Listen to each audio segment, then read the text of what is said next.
Shalom Betani Batam Community, sekali lagi bertemu dengan kami dalam program 5 Menit Penuh Harapan. Hari ini kita masih merenungkan firman Tuhan dari Matius pasal 5 ayat yang ke-37.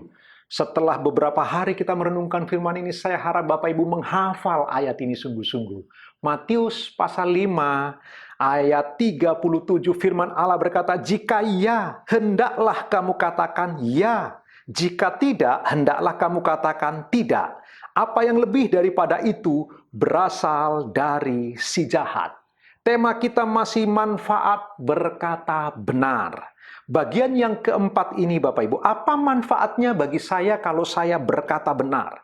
Kalau saya mengatakan ya di atas ya, tidak di atas tidak seperti perkataan Tuhan Yesus, maka Bapak Ibu dan saya akan memiliki nama baik. Kalau Bapak Ibu melihat di Alkitab, baik di zaman Alkitab Perjanjian Lama sampai ke Perjanjian Baru, Bapak Ibu perhatikan, bagi orang-orang zaman dulu, nama baik lebih penting daripada emas dan permata. Nama baik jauh lebih penting diperjuangkan oleh mereka daripada semua harta yang bisa mereka kumpulkan. Karena itulah Bapak Ibu yang dikasihi oleh Tuhan, jika Bapak Ibu dan saya berani berkata ya di atas ya, tidak di atas tidak, kita akan beroleh manfaat daripadanya. Bukan hanya kita tidak perlu mengingat apa yang kita katakan, kita juga beroleh hidup yang tenang dan ringan. Kita bisa dipercaya orang dan kita punya banyak sahabat karena orang-orang tidak perlu menebak-nebak tentang karakter dan sifat kita.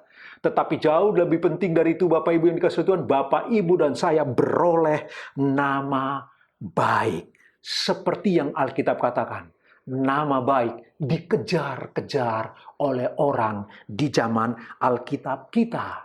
Dan jika kita ingin punya nama baik, Tuhan Yesus memberi sebuah tips yang sederhana. Jika ya, hendaklah engkau mengatakan iya. Jika tidak, katakanlah tidak. Hari ini Bapak Ibu, kembali kita mendapati sebuah kebenaran yang baik. Mari kita belajar punya keberanian. Kita memohon pertolongan Allah Roh Suci. Untuk kita berani berkata ya di atas ya, tidak di atas tidak. Sehingga kita beroleh nama baik. Orang akan mengenal kita sebagai orang yang konsisten. Orang mengenal kita sebagai orang yang sangat objektif. Bapak Ibu, saya punya pemimpin. Di mana-mana selalu ada orang yang ingin menarik perhatian seorang pemimpin. Anak buah akan coba menarik perhatian dari seorang pemimpin. Tetapi yang menarik, apapun yang dikatakan oleh bawahannya, pemimpin saya ini akan selalu bertanya kepada satu orang. Kenapa orang ini selalu harus ditanya? Karena orang ini dalam menilai selalu objektif. Dia berkata ya di atas ya, dia berkata tidak di atas tidak. Karena itu pemimpin saya itu sangat percaya kepada orang ini. Setiap kali apapun penilaian semua anak buahnya tentang apa yang dia lakukan, maka dia harus cari orang ini untuk memastikan. Kenapa begitu? Orang ini dikenal, punya nama baik. Karena sangat objektif dalam penilaian. Dia selalu berkata ya di atas ya, tidak di atas tidak.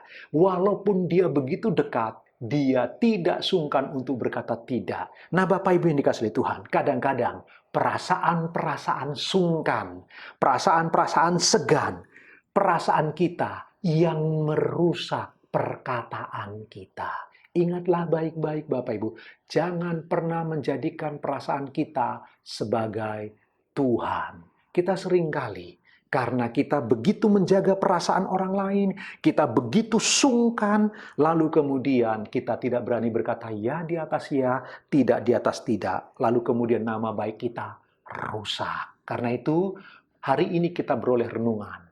Orang yang berani berkata benar, berani berkata ya di atas ya, tidak di atas tidak. Orang seperti ini akan beroleh nama baik. Tuhan Yesus memberkati Bapak Ibu. Selamat beraktivitas.